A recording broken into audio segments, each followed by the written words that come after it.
وہ سمرد تو نہیں کیا ہے، انہیں چاہیے کہ مکمل طور پر عمل کریں، ٹھیک ہے۔ باقی جو ہم اپنے گھروں میں سکون سے سو رہے ہیں، یہ پاک فوج کی وجہ سے سو رہے ہیں۔ پاکستان زندہ باد، پاک فوج زندہ باد۔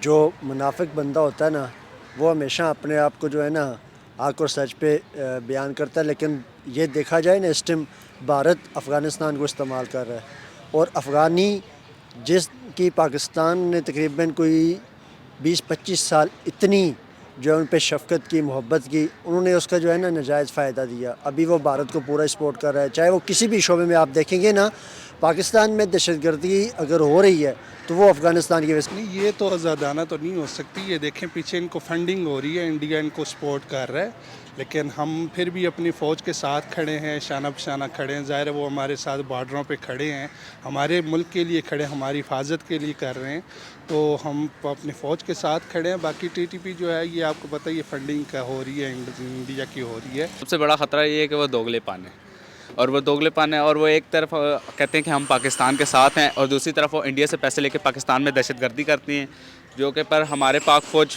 بالکل ان کے ساتھ مقابلہ کر رہی ہیں۔ پاک فوج زندہ باد، پاکستان زندہ باد۔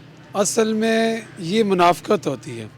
جو شخص مسلمان اور کلمہ گو، وہ کبھی منافقت نہیں کر سکتا، نہ بک سکتا ہے، اور یہ ایمان کی کمزوری ہوتی ہے۔ اب یہ جو شخص ہے یا کوئی بھی افغانی ہے، افغانستان کی ہم بات نہیں کر رہے، افغانی وہ اس شخص کی بات کر رہے ہیں جو پاکستان کے خلاف اٹھتا ہے۔